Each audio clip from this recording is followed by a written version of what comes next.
driving in fast cars and meeting the stars. Adventure awaits, so come on inside. There's a new thrill with every ride. With the Prince of Macedon.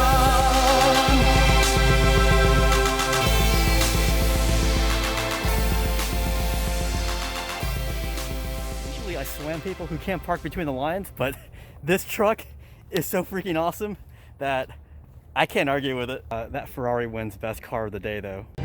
Hey guys, I'll be watching Raya and the Last Dragon tonight, but first I'm gonna stop at the Flower Garden Festival to get some lunch. Oh guys, I have chosen wisely.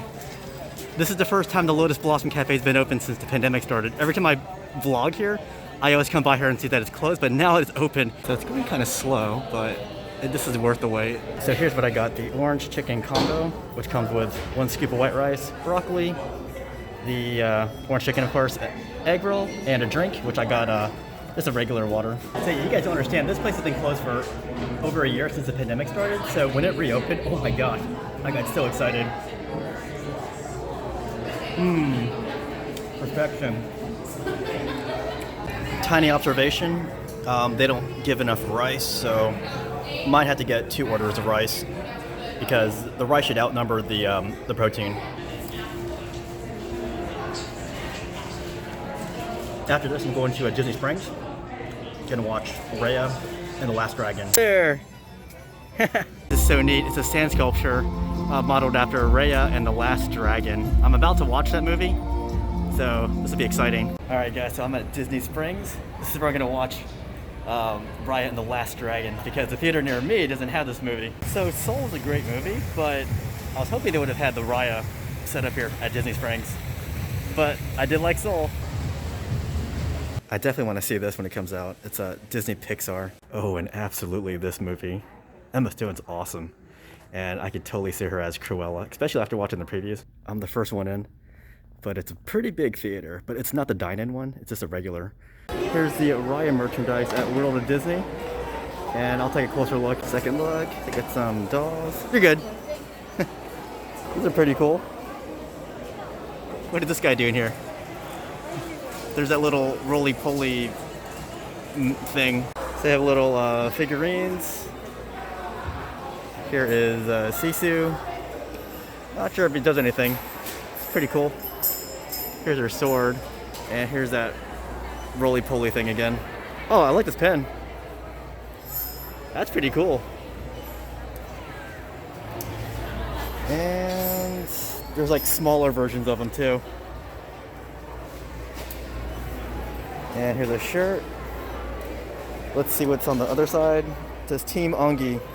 Looks to be like some kind of I don't know, book. The kid's costume. And then here's those little monkey things again. And here's a plush version of Sisu the dragon. So if you don't like the hard plastic one, you can get this one. Here is some Raya Funkos. You kind of see them. Well, you can see them better over here.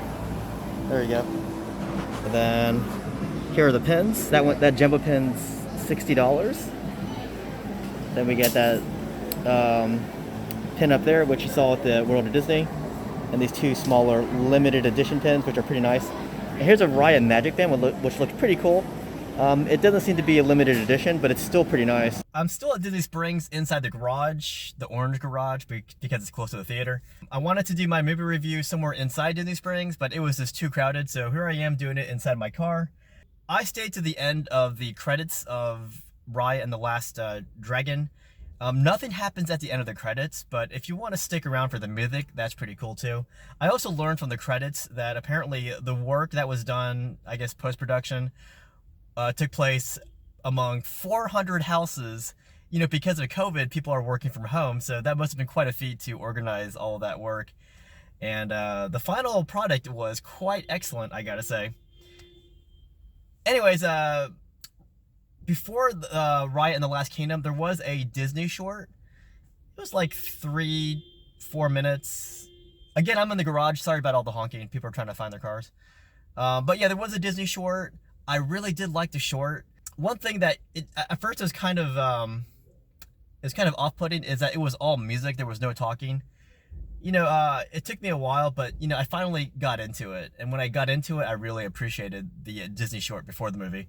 Now, the movie itself, Raya and the Last Dragon, this takes place in a dystopian fantasy Southeast Asian inspired kingdom. So it doesn't take place in any real country, but it draws a lot of influence from Southeast Asian cultures, like the Philippines, Cambodia, Vietnam, Laos, Thailand, all kinds of Southeast Asian influences. It was pretty cool.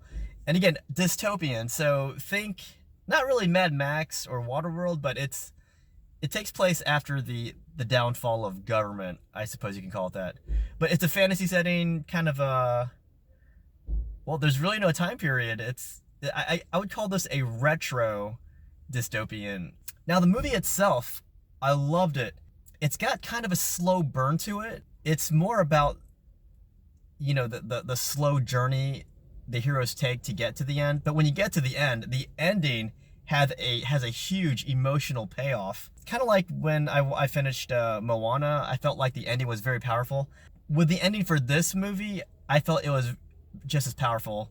So, very emotional ending for it. And there is a lesson that goes with this movie, and I love that because it's a Disney movie. You kind of expect some kind of moral lesson, and this one definitely delivered in that regard. So, what to say? Oh, the movie's called Raya and the Last Dragon. So obviously there's a dragon. The dragon is voiced by Awkwafina, who is a very funny actress, and she was also in Crazy Rich Asians. You would know who she is. I really enjoyed this movie, but this is not a musical, not like Frozen. There's no music except for maybe that one song, and it's kind of a throwaway song. It's not like, it doesn't break into a musical number, is what I'm saying. So it's not that kind of Disney movie. This one's a straight up dystopian fantasy adventure movie, and I really appreciated that aspect. So I hope you enjoyed my video, because today I just made it all about Raya and the Last Kingdom. I did stop at Epcot to get some food, but after that I went to Animal Kingdom to see that sand sculpture inspired by Raya and the Last Kingdom. It's very beautiful. And then I went to Disney Springs, where I am right now. I watched the movie. After the movie, I went to World of Disney to see the Disney merchandise for Raya and the Last Kingdom. And then I went to the Disney pin trading store to see the limited edition pins they had for Raya and the Last Kingdom, or the Last Dragon, sorry. I loved that jumbo pin, but it was $60. That's just too expensive. Maybe when I get my stimulus, I can get it. I might go back and get the Magic Band. I was kind of off-put by the fact that it wasn't limited edition, because that comes with a really cool box, and it's limited edition. But anyways, that was my Raya and the Last Dragon day. Hope you guys liked my video and my review. Bye.